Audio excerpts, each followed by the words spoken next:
Continuamos con nuestra serie Esperanza Viva en un Mundo Extraño. Vamos a orar y prepararnos pidiéndole a Dios que Él prepare nuestra mente y nuestro corazón. Oremos.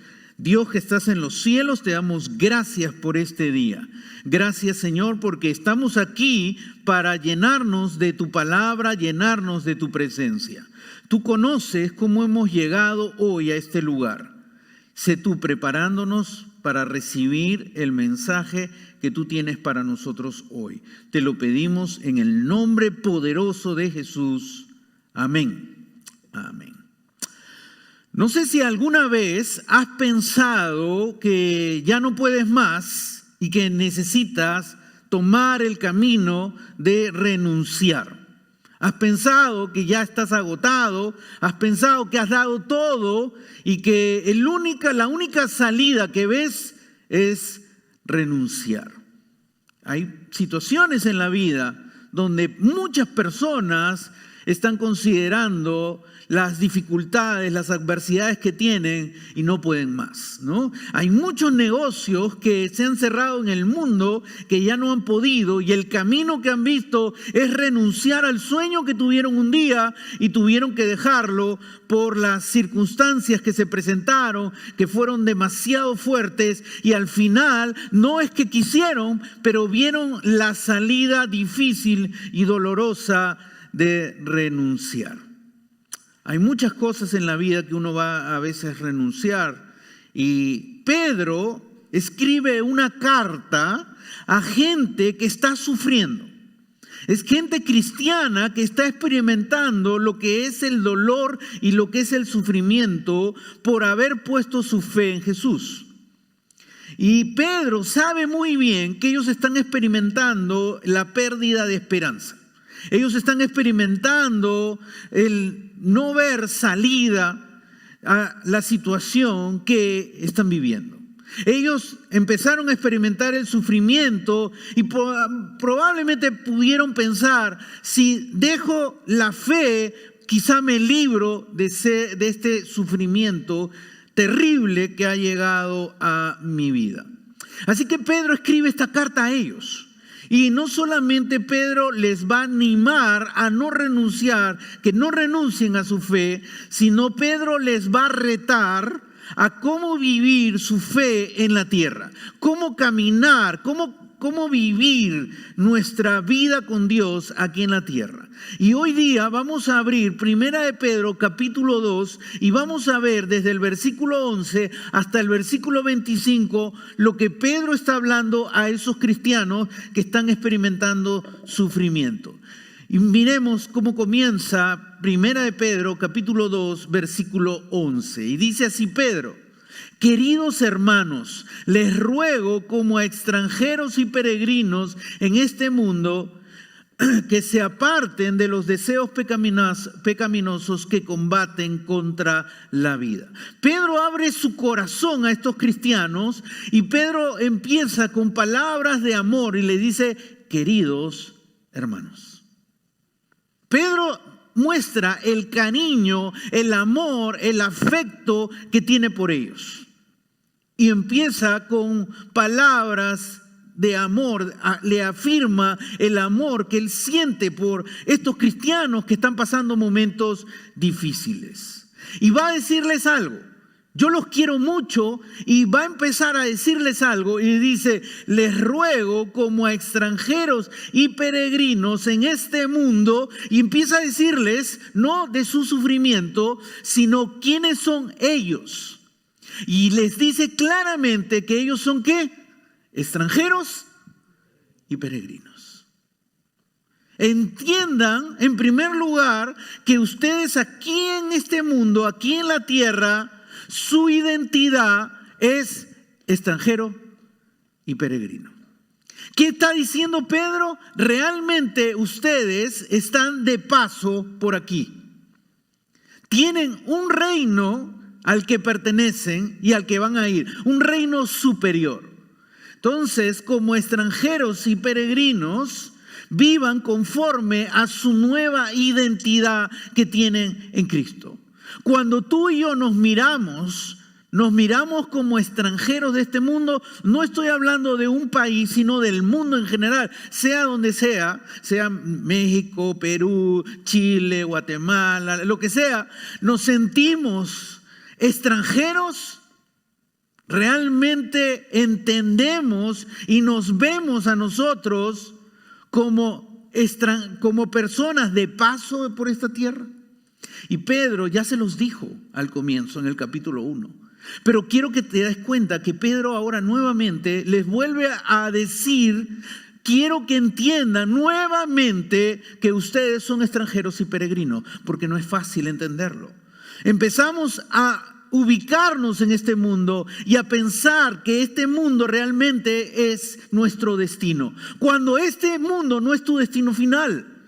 Y vivimos como si este mundo fuera nuestro destino final y solo estamos de paso por acá. Y Pedro les vuelve a decir en 2 de Pedro, ustedes recuerden quiénes son. Son extranjeros y peregrinos. Deben verse como extranjeros y peregrinos en este mundo. Y sigue hablando y ahora le va a decir cómo un extranjero y peregrino debe vivir en esta tierra. Y le dice, apártense de los deseos pecaminosos que combaten contra la vida. El primer paso para vivir conforme a tu nueva identidad es apartarte de los deseos pecaminosos que están todavía en nosotros. Ese es el primer paso para vivir como extranjero y peregrino. Es aprender en este mundo los deseos que nos llevan a pecar, es aprender a decirle no.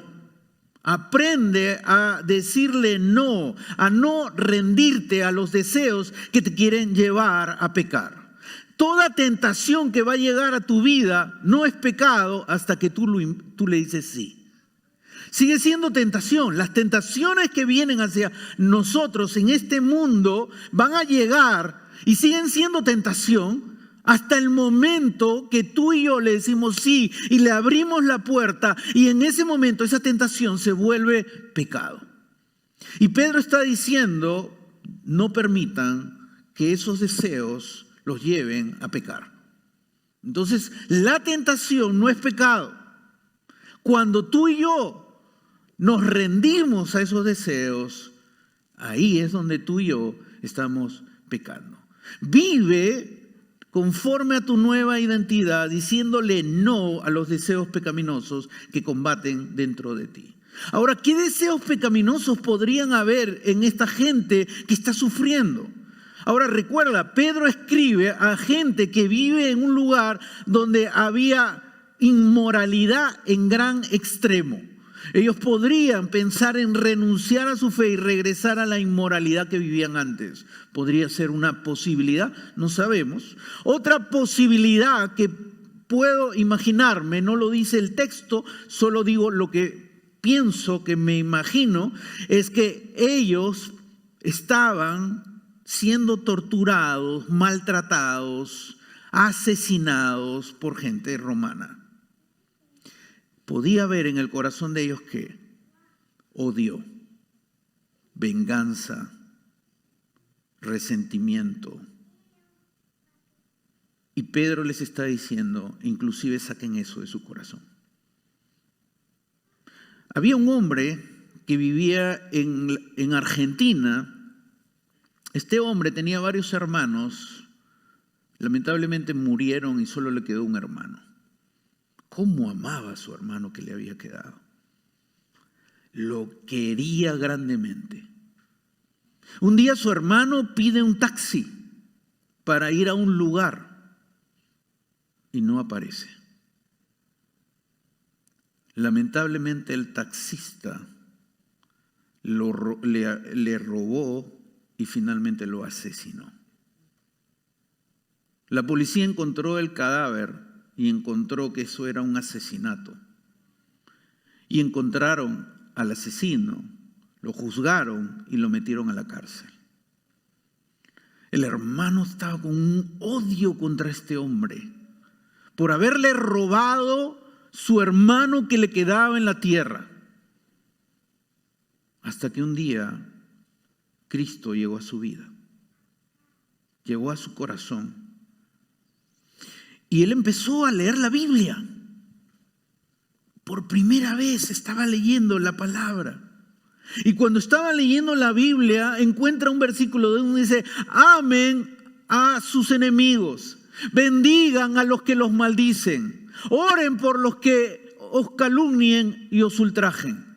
Y cuando él leyó ese pasaje, se quedó pensando en lo que este hombre le había hecho y cómo lo odiaba. Y volví a leer ese pasaje y sabía que Dios le estaba hablando, que Dios estaba trabajando en su interior, porque él había dejado que esos deseos de venganza, de odio, se queden en su corazón. Pero cuando entendió eso, él renunció y él decidió, con la ayuda de Dios, renunciar a ese deseo de odio y de venganza. Y Dios le quitó ese deseo de odio y venganza y puso amor en su corazón por ese hombre que había asesinado a su hermano. Así que tomó una decisión, habló con las personas de la cárcel para poder visitar a ese hombre. Y cada año le negaban el pedido porque decían: este va a venir, lo va a matar. Quiere vengarse. Hasta que finalmente le permiten llegar y entrar a la cárcel. Él entra y con toda la seguridad, obviamente, lo revisan a ver si tenía algo, un cuchillo, lo que sea. Porque todos pensaban: él se quiere vengar. Si alguien le ha quitado la vida a un familiar de nosotros, si se quiere ver con eso, la lógica humana, se quiere vengar. Pero cuando él entra a la cárcel, toda la policía está rodeando ahí. Él entra, ve a este hombre y el hombre con un miedo estaba de lejos y le empieza a hablar de Jesús. Y le empieza a hablar del perdón que Jesús quiere darle por haber matado a una persona, que en este caso era su hermano. Así que después de la conversación, este joven aceptó a Jesús en su corazón y se puso a llorar, a llorar, a llorar y a pedirle perdón por este terrible asesinato que había cometido. Y dice que los dos se acercan y se abrazan. Y él perdona completamente a este hombre. Y este hombre encuentra a Jesús. Pedro está escribiendo a gente que está sufriendo. Pedro está escribiendo a gente que ha visto a su esposa morir, a su esposo morir, a sus hijos morir por su fe en Jesús. Y Pedro les dice a ellos: no dejen que los deseos pecaminosos, cualquiera que sea, en este caso puede ser deseos de venganza, de odio, estén en tu corazón. ¿Tienes algo de eso en tu corazón? ¿Alguien te ha hecho daño? ¿Alguien te ha lastimado? Y estás permitiendo que en tu corazón haya odio, enojo. Pedro les dice: dejen eso. Versículo 12, versículo siguiente, va a decir Pedro: mantengan entre los incrédulos, los no creyentes, una conducta tan ejemplar que aunque los acusen de hacer el mal, ellos observen las buenas obras de ustedes y glorifiquen a Dios en el día de la salvación. Y ahora Pedro les va a decir: no solamente renuncien al pecado, díganle no a la tentación, sino la segunda parte es: ustedes deben tener una conducta que ejemplar. Eso es lo que Pedro les está pidiendo a gente que sufre. Le está diciendo: tu identidad como cristiano va más allá de las circunstancias que tú vives. Va más allá de lo que tú puedes estar experimentando. Tu identidad es la que va a conducirte a tener una conducta ejemplar.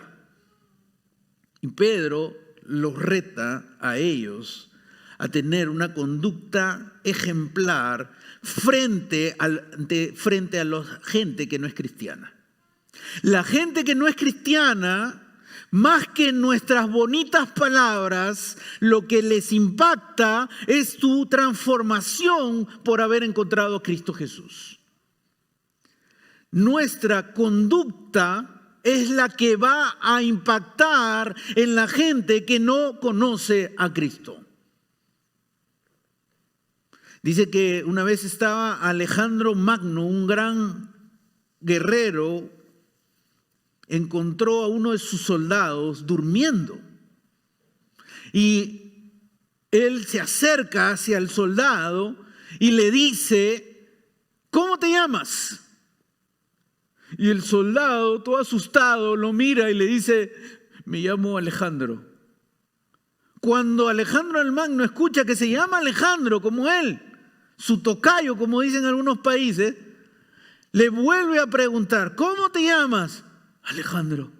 Y se lo pregunta varias veces hasta que se siente muy asustado este soldado.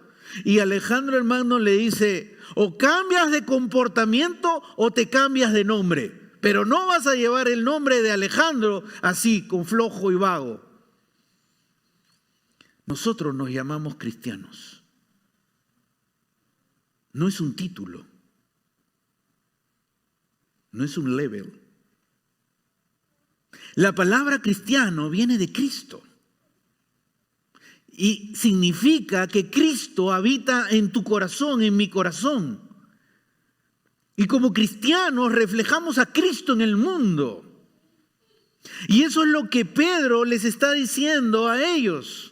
Refleja a Cristo. Esa es la única manera de ser ejemplar, porque si tú y yo nos esforzamos por tener una conducta ejemplar, terminamos en el fracaso. Pero si nosotros permitimos que Cristo que habita en nosotros refleje su luz, vamos a tener una conducta ejemplar. Que aunque los acusen de hacer el mal, porque ellos estaban siendo acusados por muchas mentiras. Los acusaron de incendiar Roma. Una mentira que generó el odio de los romanos contra los cristianos. Por eso toleraban y aceptaban que ellos sean perseguidos, que ellos sean torturados y maltratados. Eran acusados falsamente. Pero dice Pedro: ellos observen las buenas obras de ustedes y glorifiquen a Dios en el día de salvación. ¿Van a vivir injusticias en la tierra? Sí. ¿Hay injusticias en esta tierra? Claro que sí.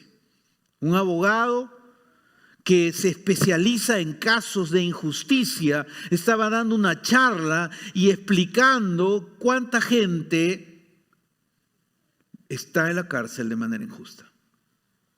Hay injusticias en el mundo que vivimos. Pero Dios nos pide a que vivamos una conducta ejemplar. Jesús dijo: somos la sal y la luz del mundo. Tú y yo estamos en este mundo para alumbrar y para sazonar el mundo con la fragancia de Dios. No somos gente perfecta. Somos gente transformada para vivir una vida nueva en la gracia de Dios. Gandhi dijo una vez: respeto a Cristo, pero no me gustan los cristianos porque son diferentes de Cristo. Qué interesante, ¿no? Los primeros cristianos estaban sufriendo por su fe. Y Pedro les dice: tienen que vivir una vida ejemplar, aún en medio de las injusticias que pueden ocurrir en su vida. Y luego va a poner un ejemplo práctico, versículo 13 y versículo 14. Miremos versículo 13 y 14. Dice: sométanse. ¿A quién le gusta esa palabra, no? ¿Te gusta que te digan sométete? ¿Qué cosa? ¿No? Reaccionamos. ¿Qué? Levantas la cara todavía, ¿no? Sométanse por causa del Señor a toda autoridad humana, ya sea el rey como suprema autoridad o a los gobernantes que él envía para castigar a los que hacen el mal y reconocer a los que hacen el bien.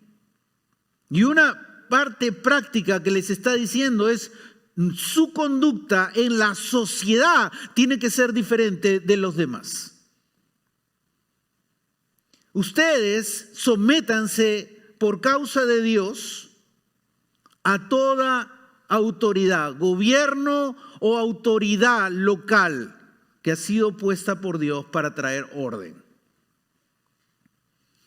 No creo que sea fácil escuchar eso para la gente que estaba leyendo esa carta.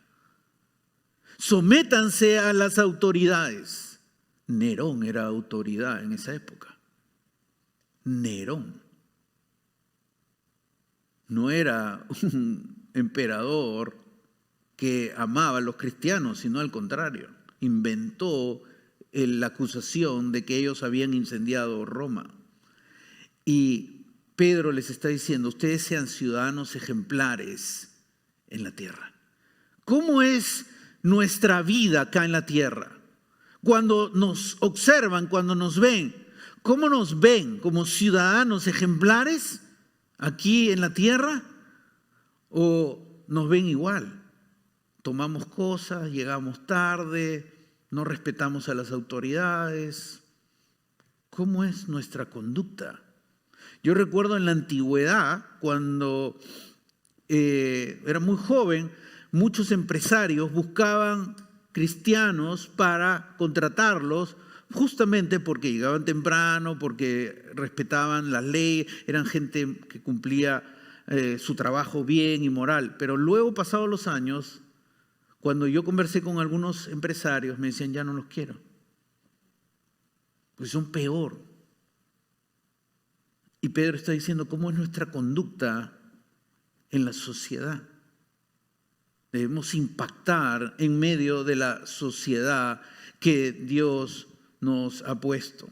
Y luego versículos 15 y 16 sigue hablando Pedro a los cristianos y le dice algo: porque esta es la voluntad de Dios. Hay cristianos que me han preguntado: yo quisiera saber la voluntad de Dios. Bueno, acá está la voluntad de Dios. ¿Quieres saberla?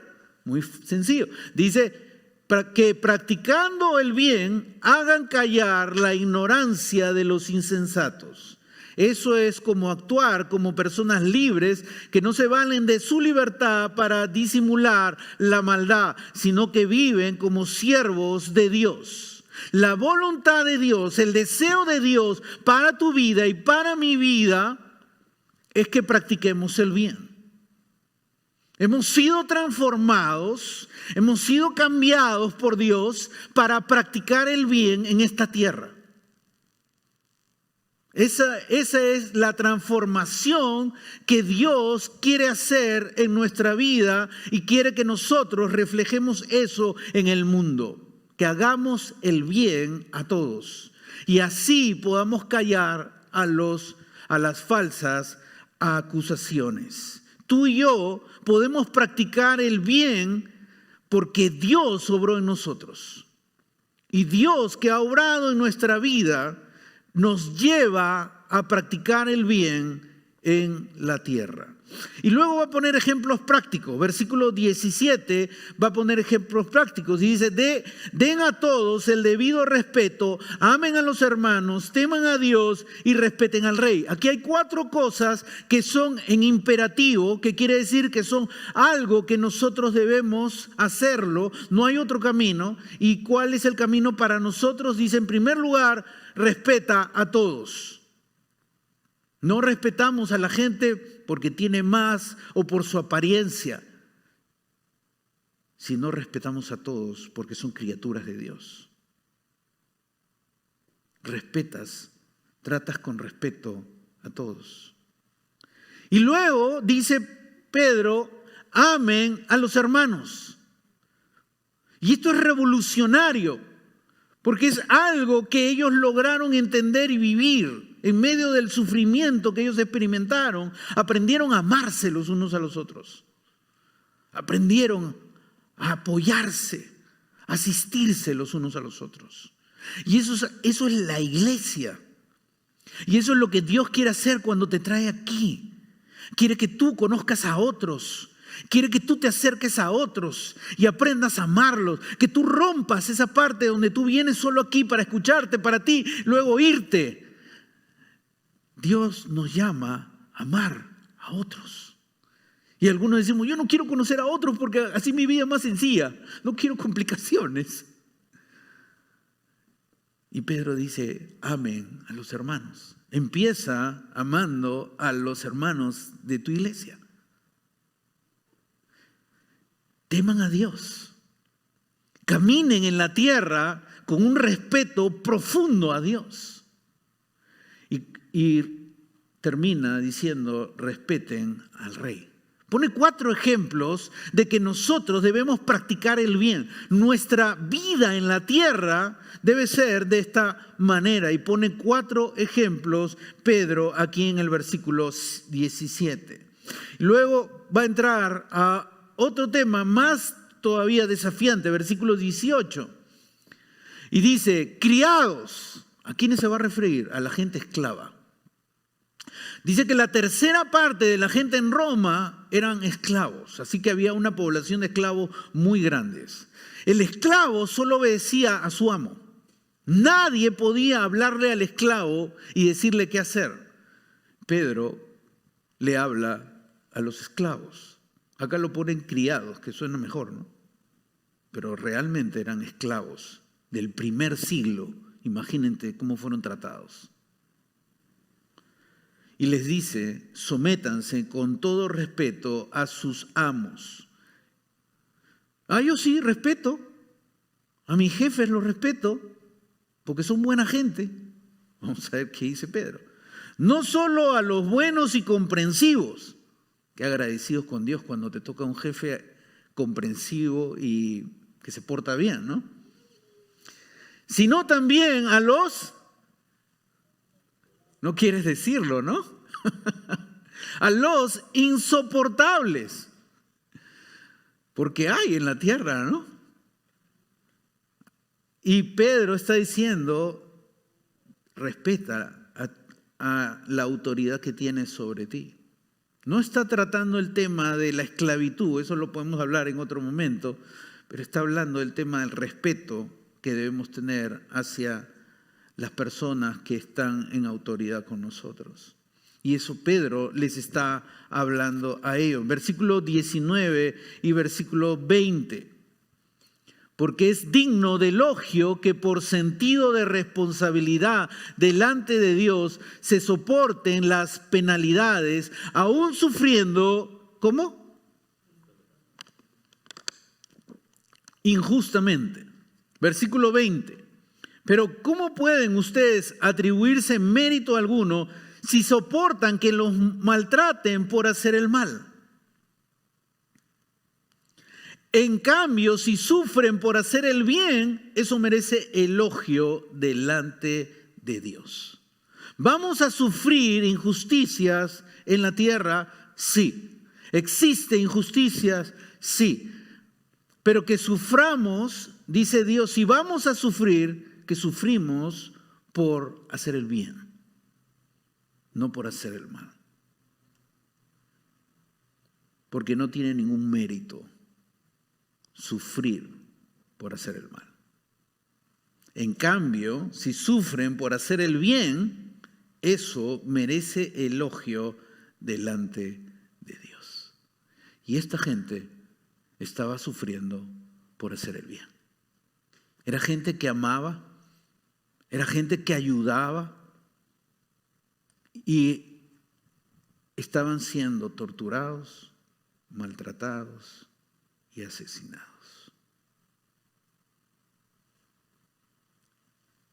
Y Pedro les dice, si vamos a sufrir en la tierra, que suframos por hacer el bien, no por hacer el mal. Versículo 21. ¿Por qué sufrimos?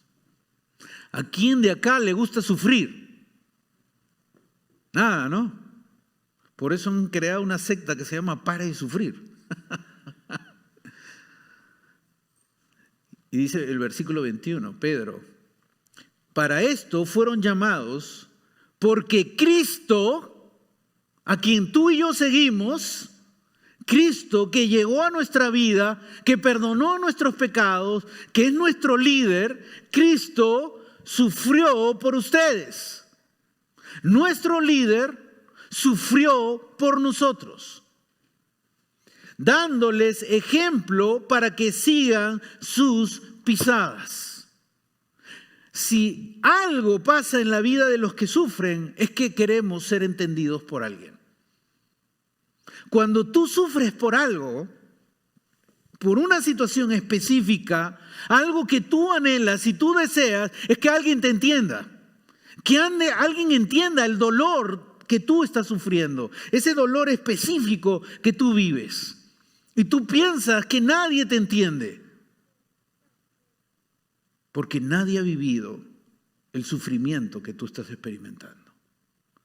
Y Pedro les dice a ellos, Cristo también sufrió.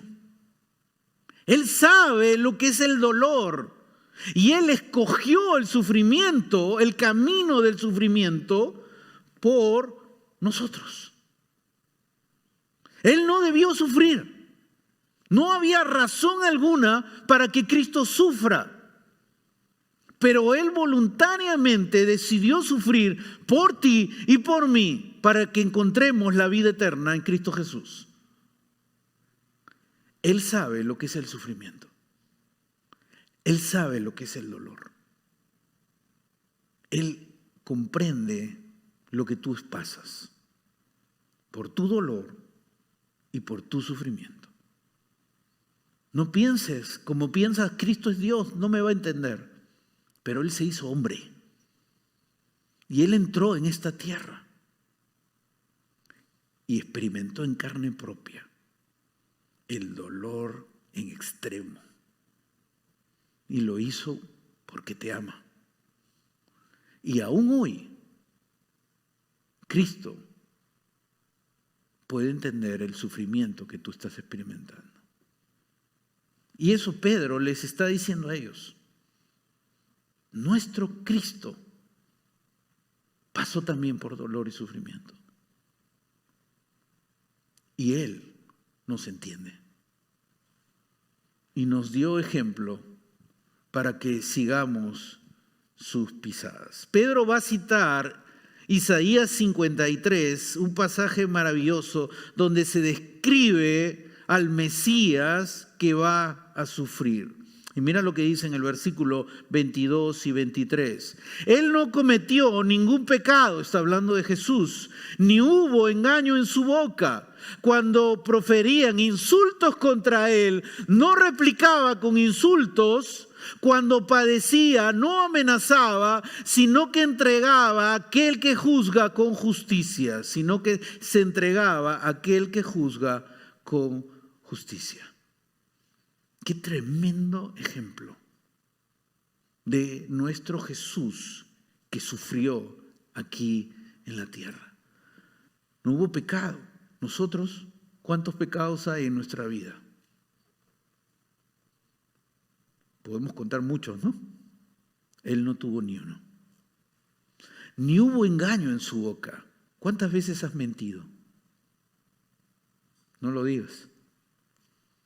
Cuando proferían insultos contra él, no replicaba con insultos. ¿Cuántas veces has insultado al otro? No, yo nunca, con la mente. También, ¿no? También se puede, ¿no? Cuando padecía, no amenazaba. ¿Cuántas veces tú y yo hemos amenazado a alguien? De una forma u otra. Sino que se entregaba a aquel que juzga con justicia. Él sabe que tiene un Padre que va a juzgar lo que pasa en este mundo. Y a veces no vamos a encontrar justicia en la tierra. Quisiéramos, ¿no? Pero tenemos un Dios justo que un día pondrá todo en su correcto lugar. Y Él decía, me someto a tu justicia. porque tu justicia es perfecta. Tremendo pasaje. Versículo 24. Él mismo en su cuerpo llevó al madero nuestros pecados, para que muramos al pecado y vivamos para la justicia. Por sus heridas ustedes han sido sanadas. El sufrimiento de Jesús tuvo un propósito. ¿Para qué? No fue un sufrimiento en vano.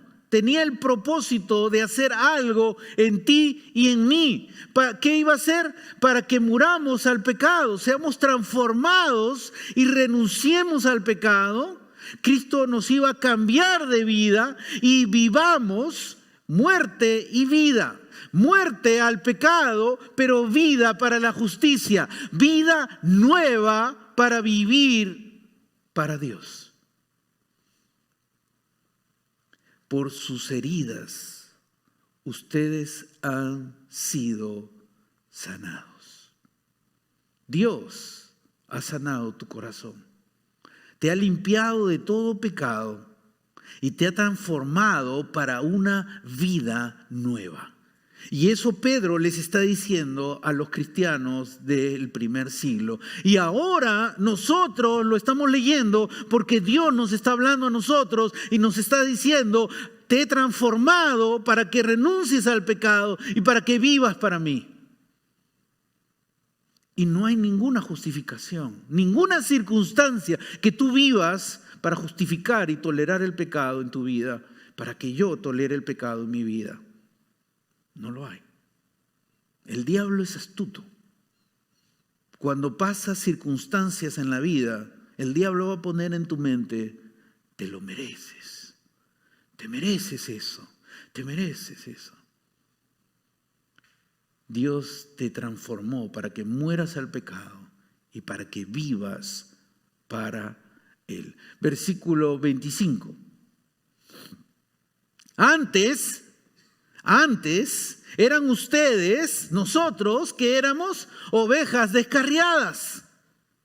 Una oveja fuera del carril. Una oveja que hacía lo que quería, que hacía lo que le daba la gana. Así tú y yo vivíamos cuando no conocíamos a Dios. Ovejas descarriadas. Así éramos antes. Pero ahora que has experimentado la transformación, han vuelto al pastor que cuida de sus vidas. Ahora tú perteneces al redil de Dios. Ahora, por haber puesto tu fe en Jesús, tú eres parte del redil de Dios. Eres una oveja de Él. Y como eres una oveja de Él, Él cuida de tu vida. Y eso Pedro le dice a gente que sufre.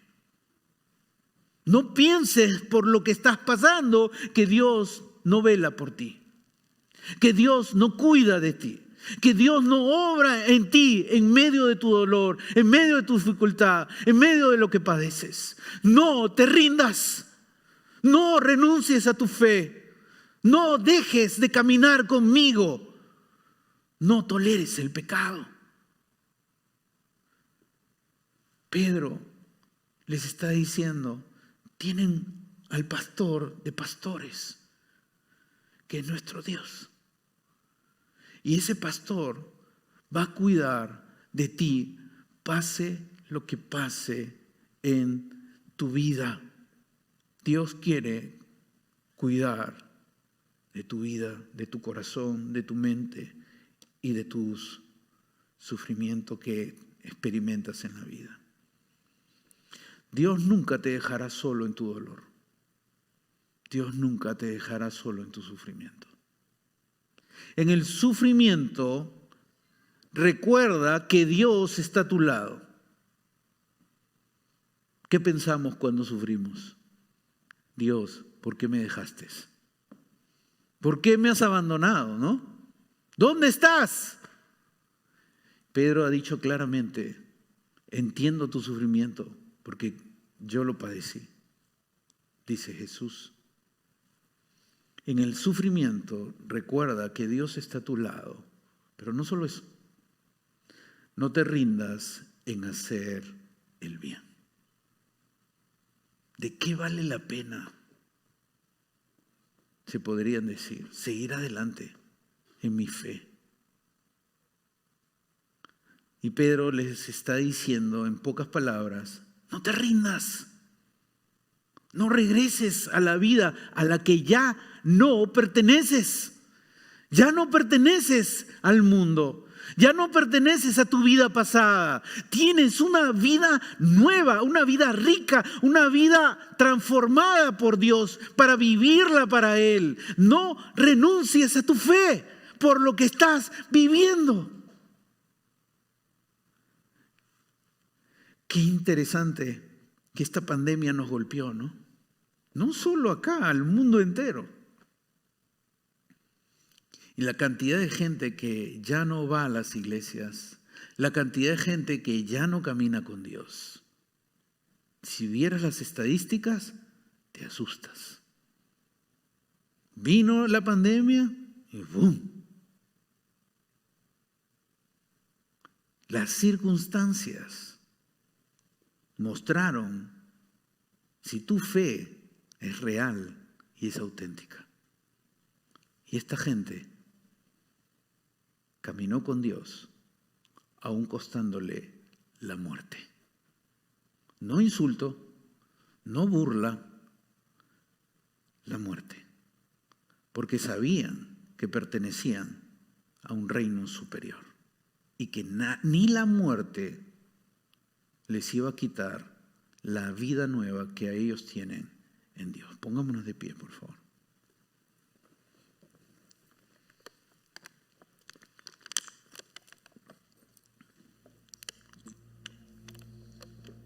No sé lo que estás pasando tú en la vida.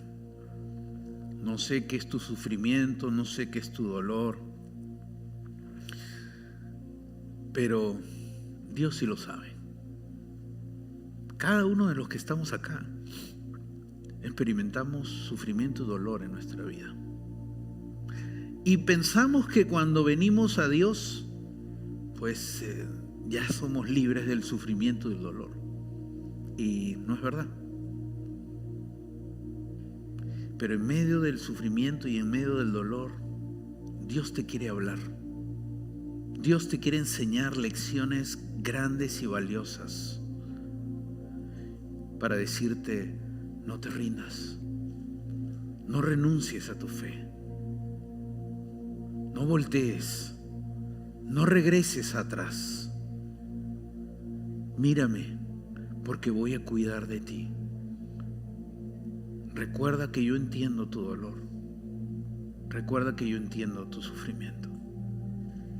Oremos. Dios, gracias por esta mañana y por esta palabra preciosa que hemos podido leer hoy juntos aquí, Señor. Qué tremenda lección de un hombre que amaba a esta gente que estaba sufriendo terriblemente.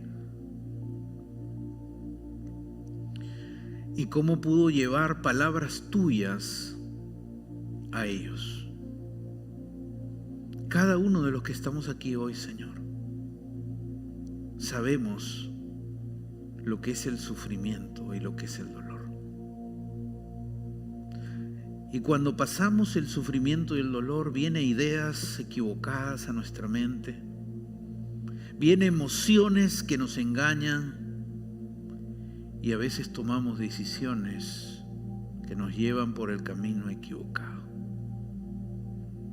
Hoy tú nos has hecho ver que en el sufrimiento tú estás a nuestro lado. Tú no nos has dejado. Tú no nos has abandonado. Porque tú conoces el sufrimiento en carne propia. Y tú entiendes el dolor que hay en nuestro corazón. Y lo más hermoso es que tú quieres cuidar nuestro corazón, nuestra mente y nuestras emociones. Gracias por hoy día retarnos a no renunciar nunca a nuestra fe, a no pensar en retroceder, en mirar hacia atrás, sino al contrario, en no cansarnos de hacer el bien con tu gracia y con tu ayuda.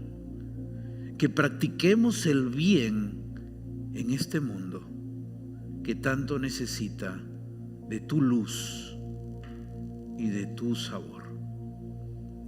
Obra en cada uno de nosotros, Señor.